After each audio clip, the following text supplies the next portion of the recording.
I just stopped caring for it because I was just like, right, you could die any minute.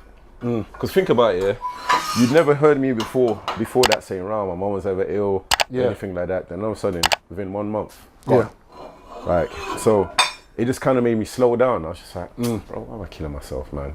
Yeah. I could just literally be sleeping and I'll wake up. And it's happened to a few of my brethren in the past couple of years where man just gone to sleep and not woke up. I'm just like, rah. Like, my man was chasing the bag differently. Life was good, doing lifestyle. But what then? Even the other week, like coming back to the thing about money. Yeah. One of my brethren killed himself in New York. Okay. And it comes back to the thing about family pressures and that. Go back 11 years ago, my man was a money man, real money man. He was like a big trapper. Yeah. 10 grand a day. He gone jail, he come out, everyone's saying that, right, you know what? Like, you've been in jail a few times, you need to ease off. Let it go, yeah. So he's gone to just do a normal job. The money is not the same no more. But bear in mind, before he went jail, his grandma, his mom, his grandmas on both sides, his mom, his sisters, everyone, he's covering everything. Make sure everyone's all right. Now you come out, you don't feel like you're the guy no more. You know what I mean? It must have got to him. Yeah. And I feel kind of bad because the last couple of times I was in New York, I was trying to link up. And you know what I mean? So I remember like after he died, I'm looking at the messages thinking to myself, flipping hell, fam, like, just like that, you're gone. And in my head, I'm there plotting like, next time I'm here.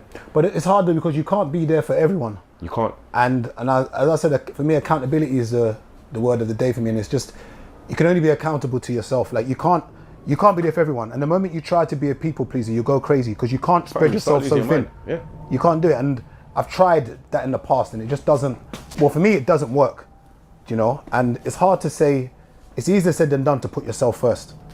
You know, even talking about the family situation where I feel the pressure and I don't want to use the word burden because my siblings are there, but there's a limit that you can do when you're in California, when you're in Belfast, you know, when you're married. So my sister's married. Something goes wrong, you can't just catch it. Do you know what I mean? Be there like so, within hours. Prime example. So this is how we've helped as siblings. So prime example now. So my mum's boiler went in the house.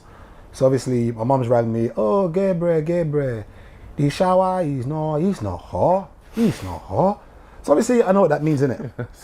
So it's not hot. I've had to go there now because I'm the eldest son, and that's one of the pressures people don't realize about the eldest son. I've had to go there and get the boiler sorted out. But the good thing though is that when I told my sister, she heard about it. She sent me the money for it. So her way of helping wasn't to be physically be able to organize it and be there because I had to sit there for 3 hours on a Sunday while the plumber was changing the boiler.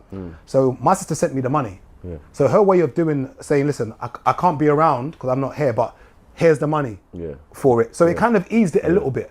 Do you know what I mean? But being the eldest son, you feel the pressure financially, physically. So my brother got married the other day and I felt the pressure. I can't lie, I felt the pressure. It was a great wedding and that, but I felt the pressure being the eldest son and making sure that you cannot embarrass the family. Because if the wedding doesn't look sharp or look how it's meant to be, Gabriel, come on, that's Gabriel's brother. Come on, Gabriel, you can't let that. You can't let it be like that. So I had to do so much running around, almost, obviously for the love of my brother, and the same for the love of my family. Now, if I wasn't, and I think, I'm gonna say, should I thank God? Well, yeah, I thank God, even though I'm not into all that hocus pocus stuff. So, but I believe in a higher being and a higher power. So I'm what they'll call a deist. You can Google it. So I don't believe you can petition God in that, but I do believe that there is something that orchestrates something that happens, and I don't know what it is. So I give thanks to whatever that is, because because if I wasn't in a okay position I am now, I could be that older brother who everyone sees as waste. You know, the older brother that comes to the barbecue and they're like, oh, Gabriel's here. Hi Gabriel, how you doing? You're right. And that's the pressure that sometimes we have as men. You know, and it's hard. People don't understand how hard it is for men. Bro, and that's why we take our lives, 3 times more than women. For every 4 person that commits suicide, 3 of them are men. And people say it's a man's world. And I don't know to what extent it is a man's world when we're killing ourselves. Don't get me wrong, women attempt it more, but they just don't go through with it, if that makes sense. So it's kind of like, I'm teasing you, and I'm joking. This guy's got issues, man. Sometimes you got to, if I don't make jokes it's sometimes true. the situation, I'll go mad, blood. Because the stress that I go through sometimes is I mad. can't lie. Sometimes I miss the pressures of them phone calls from my mum. Yeah.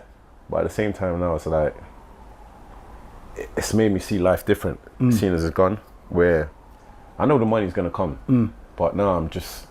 But you can't let that be your main focus, though. No, I'm saying... No, money's I'm saying, important, but... No, I said, I know it's going to come. That's why I just pace myself. Then I was going. Yeah.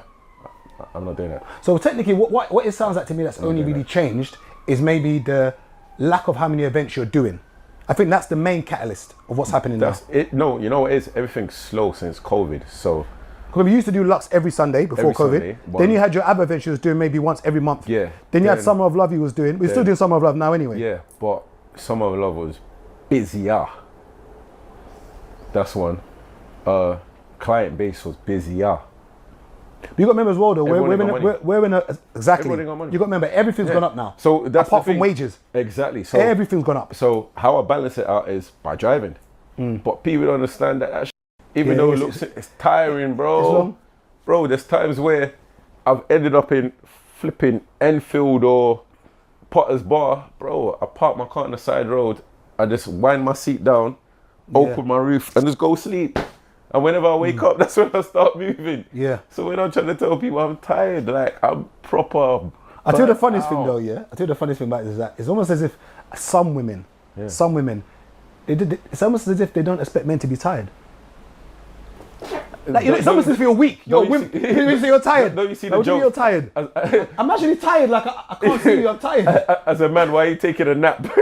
It's the truth though. Like, but the other day, the person I Boost here, you see you. Boost said, "Rah, why is all the men them taking naps?" So I'm tired. I take naps every day. Boost messaged me, and I replied 20 minutes later, and I said, "Rah, I just woke up," and he goes, "You as well?" Yes. I said, "Bro, that man's tired." So he's like, "This is why every man."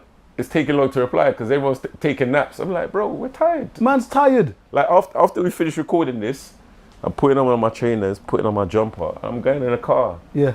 And I'm gonna when I make 150, I'm gonna drive back home and I'm gonna then my day's done. But until that comes, I'm not coming back in the house. Yeah. But people have this perception of it goes back to the oh my God. But it's hard, but that's the pressure that we have as men is that money, man. When we're seen, you have to work for that money. But when we're seen in a certain light, it's almost as if you have to keep up appearances, and that's why sometimes you got to step back because if not, you're gonna keep burning that money that you don't have. You're gonna keep burning. But you know the good things that I learned over that past few years, especially. Remember after our Dubai trip when I came back and I said to you, I'm not buying no designer clothes. Because remember before I had my habit was so example, let's say now I go out and do Uber and bang 150. If I ended up anywhere within 2 mile radius of Selfridges and I've had a good week, I'm going to go spend a couple bills on a shirt just because I can afford to.